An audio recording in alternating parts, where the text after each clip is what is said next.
Okay, so today we are reviewing the first book that I have read in March, which is this book, The Selection by Kiera Cass.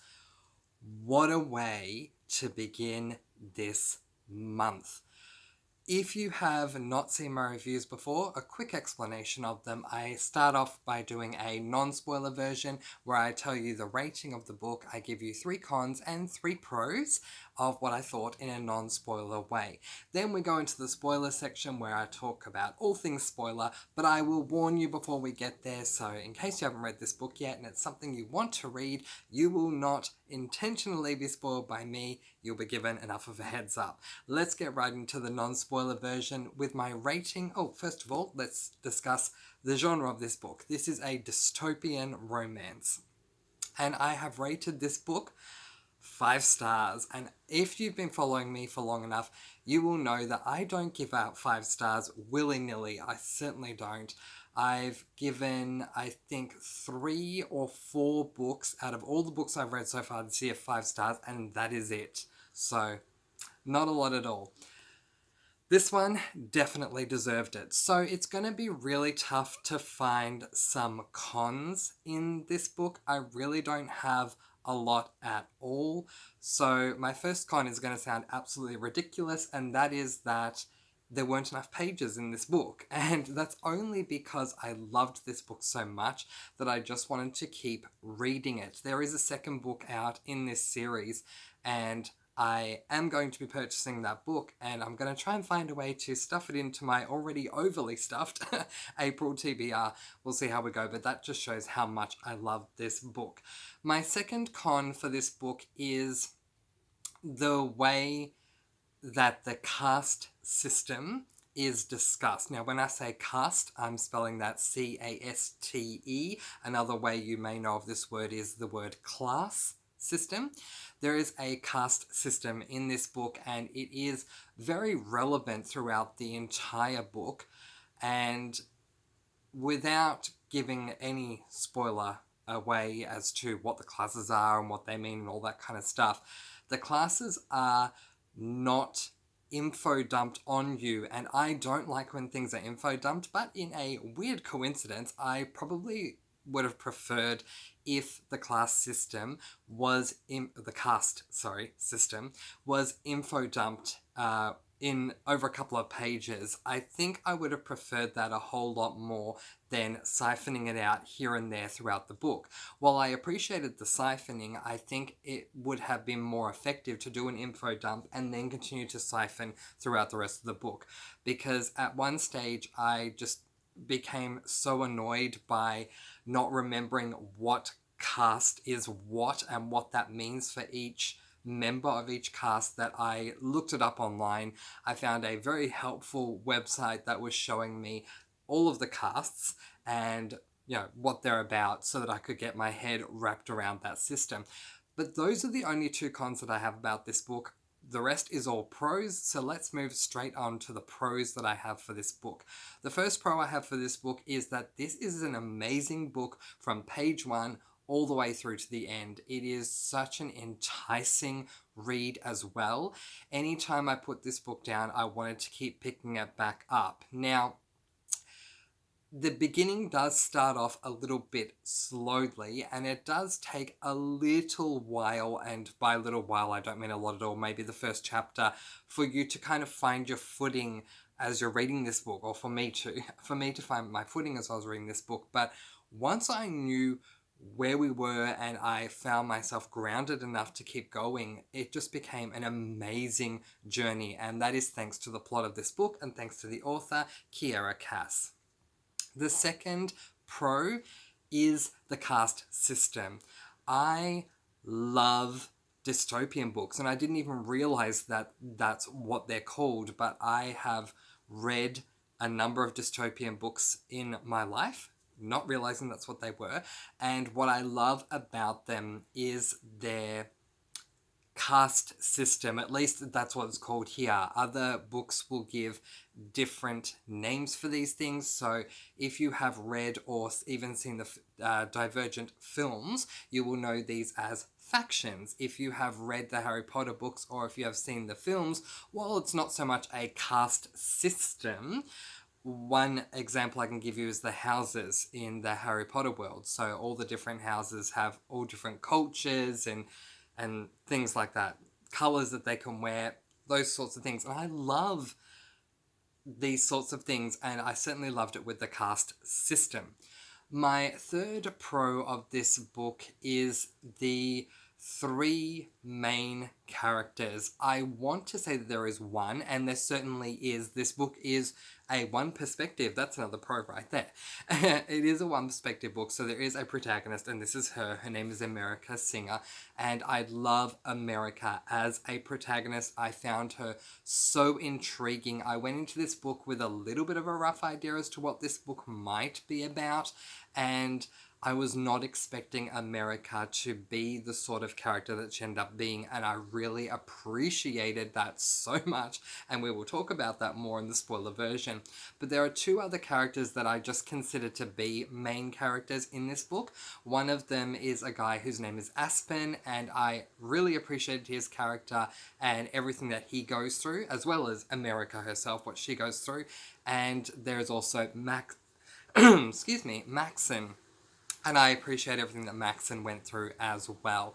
This book is amazing, and I'm definitely getting the second book in the series, so I will be able to talk to you about that one, which is called The Elite, when I get to that point. But that is where I'm going to leave it for the spoiler free, because there's just so much spoiler stuff that I want to say. So I will leave that there for those of you who aren't going to be joining me in the spoiler version just yet. But if you do get around to reading this, or if this has motivated you to read it, let me know in the comments below, and we can discuss all that over there. I also do include my email in the descriptions of my videos, so if you'd like to contact me via email, you can do that also. For those of you who are not joining me for the spoiler version of this review, I'm letting you go with peace, blessings, and so much love. I post videos every Sunday and Wednesday and reviews in between, and I'll see you then. Mwah. Happy reading to you. For those of you, us, that are sticking around, we'll be back in just a moment. Okay, so let's move on to the spoiler version of my review for this book, The Selection by Kiera Cass. Now, you may hear the rain outside. It is bucketing down at the moment, so I do apologize if you're hearing that. But let me tell you, if I was to describe the way I feel about this book using a weather analogy, it would be a bright shining sun with a cloudless sky. I mean, it was just so good. I loved it from start to end. So very quickly, we are now in the spoiler version. If you do not know anything about this book and you don't want to be spoiled, then please click away from this and go and watch maybe one of the other videos, because I'm going into spoiler detail right now. There's your warning. Here we go. Let's jump right in. So let's talk about the plot of this book. This book is about America and her family. America is a 5 in the caste system. I love the caste systems. I already explained that in my spoiler-free version, that I love anything like that with dystopians, how everyone's kind of in their own sort of group, and that group means certain things, and I love her cast, the number 5s. So I do love that 5s are the creative type, so they're either, you know, visual arts or musical arts or performing arts, something along those lines, and I really did appreciate that. So America is living with her family, and there is a report that comes up for them, letting them know, and everyone in Iliad, which is where this book is set, know that any daughter that is of eligible age can apply to become a part of The Selection, the title of this book, which will be a competition where those 35 girls are going to be drawn. The 35 girls that are drawn will go to the castle and live with the prince, and will be vying for his love, to ultimately have the prince choose one of them to become his wife and be the princess of the castle, basically. So I love royal-themed books and royal-themed films. One of my favourite films of all time is The Princess Diaries. I love film 1 and film 2, and what I loved most about it, I especially love Princess Diaries 2, what I loved most about that film was, aside from Julie Andrews, who I love as an actress anyway, and Anne Hathaway is a good actress as well, was the princess lessons that she undertook and just getting to know the ways of how the royal culture works for them. And so I love royal culture in any form of literature, and this was no exception to the rule. Anyway, so back to the plot. America does apply, she doesn't want to, and that's what makes her an amazing character, because I thought she would be all giddy about getting to apply to maybe one day marry the prince, but no, our protagonist does not want to go with the prince because she has a love interest of her own, whose name is Aspen, and Aspen is a 6, I believe, and there is this whole rule that it's frowned upon for you to marry beneath your caste. So, and I do believe it's very backwards, and correct me if I'm wrong with this, that if the woman in the marriage has a higher class, that woman will take on what the man's class is. So they will go down however many classes to whoever they're marrying. That rain is really coming down. That's incredible. I hope you can still hear me. So she loves Aspen despite the fact that he is a 6, and they keep meeting up at her treehouse out in the backyard. And what is making this even more interesting is that this is a crime that is certainly punishable, because you should not be meeting up with people that are outside your caste, and you certainly should not be falling in love with them, and you shouldn't be out after curfew. So they're breaking a ton of rules, but, it's very much the whole Romeo and Juliet, in that, these two shouldn't be together, but they love each other so much that love will find a way. Anyway, ultimately, America's mother convinces her through a bribe to put her name into the lottery for the selection by telling her that she can start making her own money.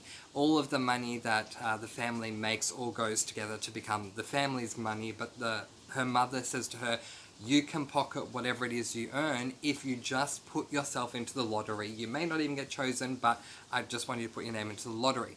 One of the things that really sweetens the deal with being made a part of the selection is that the family of the 35 girls that are chosen will be paid quite nicely for the whole time that they are there. And being that they are in the 5th class, America's family doesn't have a lot of money. So that's rather appealing for her mother, and her sister really think the prince is gorgeous and that she will have a great time, even though she does not want to go. But she does finally submit her name because she does want to start making her own money, and maybe she'll be able to give some money to Aspen, whose family are really struggling because they are 6s, they have less than the 5s. So yeah, there's a lot of different reasons as to why she finally enters, despite the fact that she doesn't want to.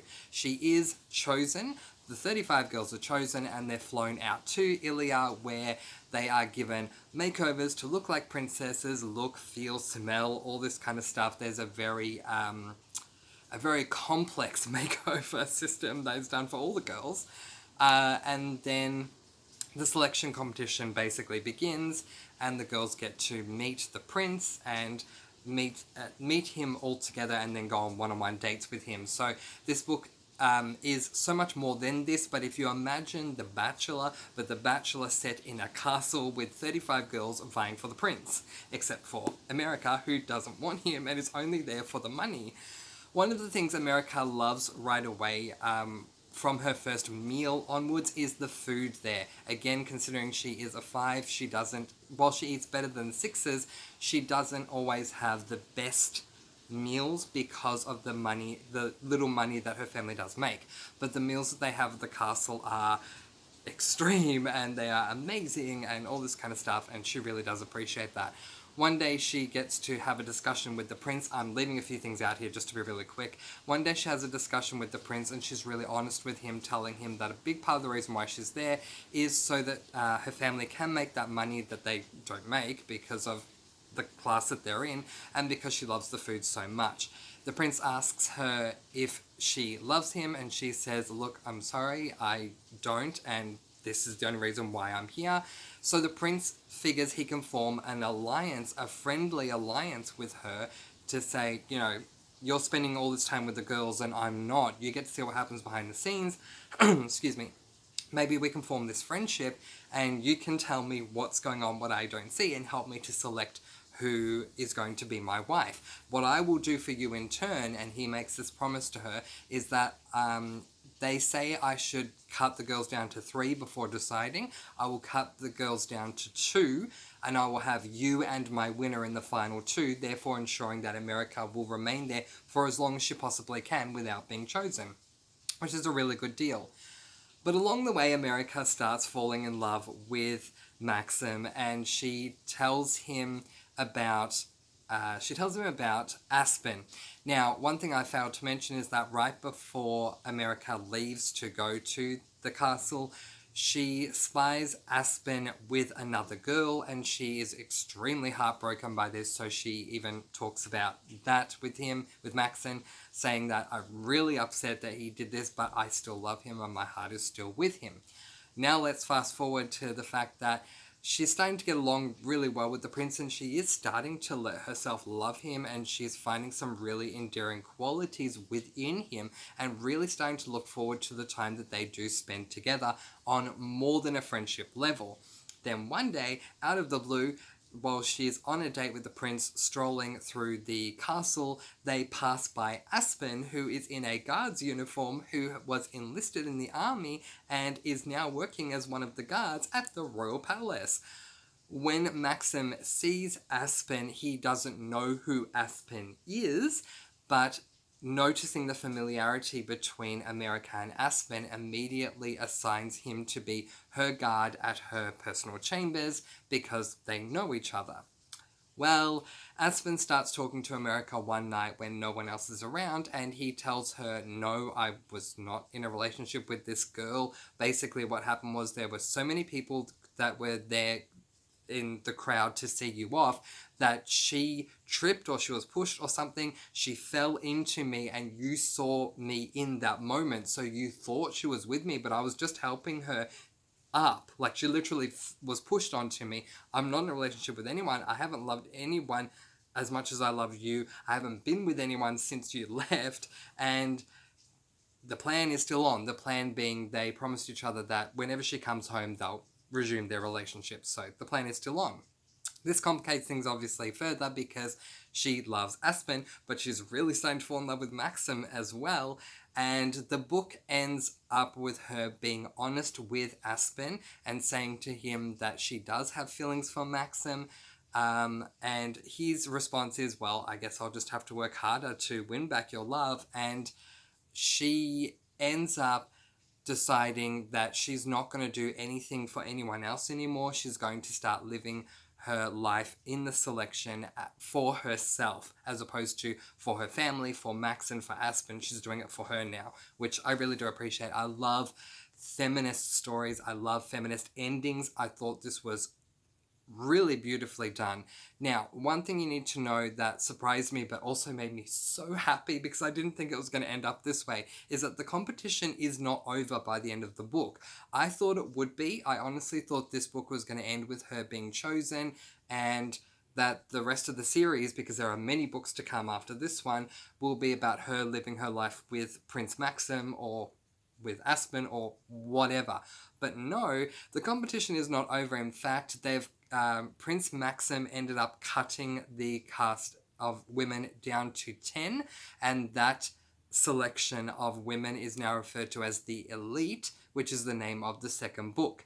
Now, I need to quickly tell you guys that in this book, I think twice, if not 3 times, but I think it was twice, the castle was under attack. There are these groups of people, I forget their names, but they are very much against the royal family, and yeah, there were lots of deaths and things like that involved as well.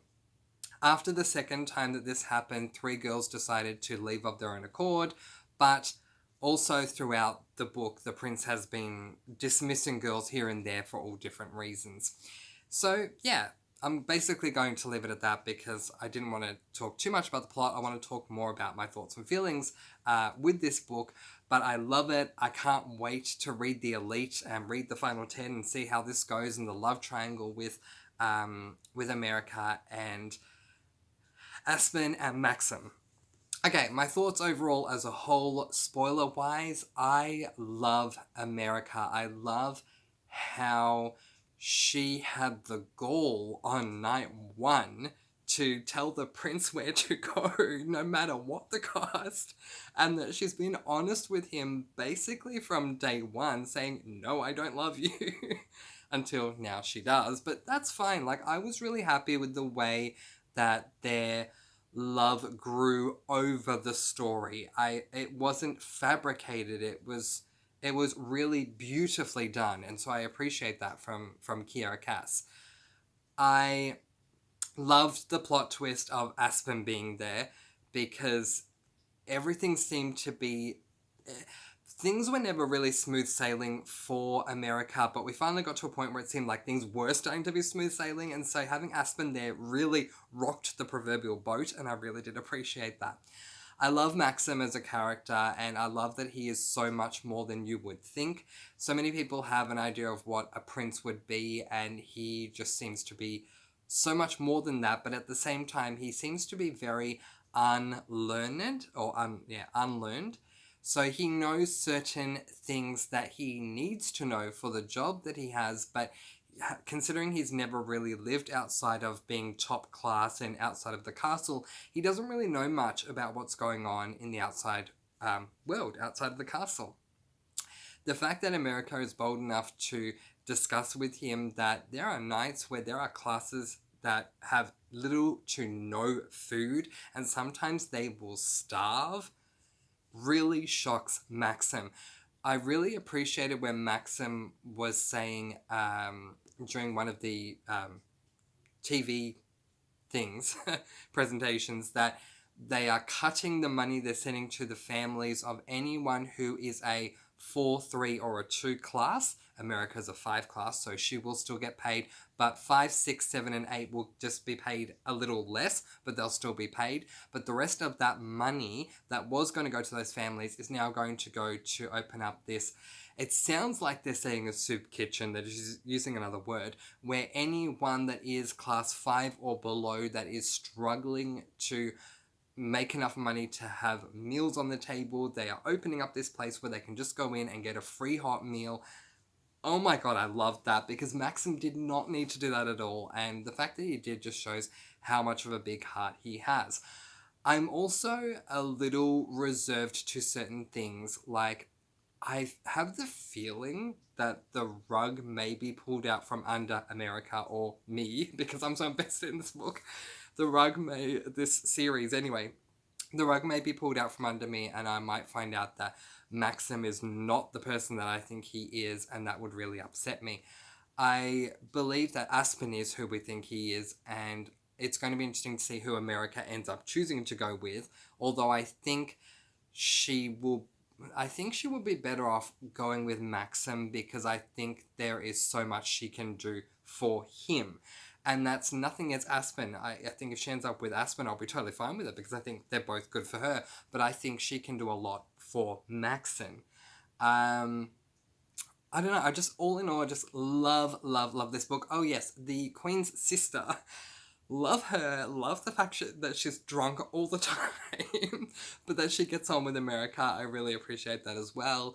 I look forward to any moment, and I'm sure it will come up at some point, where America gets to have a one-on-one with the Queen, because the Queen went through the selection process that the girls are going through currently with her husband, the King, back when he was a prince, so she can understand at least a little bit what the girls are going through at the moment. But I'd love to see America and the Queen alone and see how they would get on. The King seems a bit stuffy as far as I'm concerned. The guy who hosts the interviews on TV, and I don't remember his name, but he just seems like your average host, but he seems pretty cool. Oh, yes, Maxim, when she's doing the interview with that host guy, and she's stuffing up by saying all the wrong things, which is so funny. And then Maxim's just taking it in his stride when she admits that she's the one that yelled at him, and he says, get her to tell you the whole story. Like, there's more to this. Oh my god. Bless him. It's so good. There were times in the beginning where I was worried that she was going to get kicked out, but I definitely don't think she's going to get kicked out for anything right now. She could probably do whatever. Oh, yes, which reminds me, another thing that she does that's very different to a lot of the other girls is that she has a lot of love, respect, and appreciation for her maids. So all of the girls have been assigned maids, and America has 3 maids, which it seems a bit excessive even to me, but anyway. But she loves them, and I think a part of that also is because of where she came from, being a 5. But when they have the second threat on the castle and that group, which I forget their name, were attacking, and she takes her maids with her down to the secret cellar, refusing to take no for an answer. God, go America, seriously. Yes, you protect those maids. When I got to the end of this book, I had 2 thoughts. My first was, no, I don't want to be done and have to wait so long to read book 2 because I have so many other books I have to read.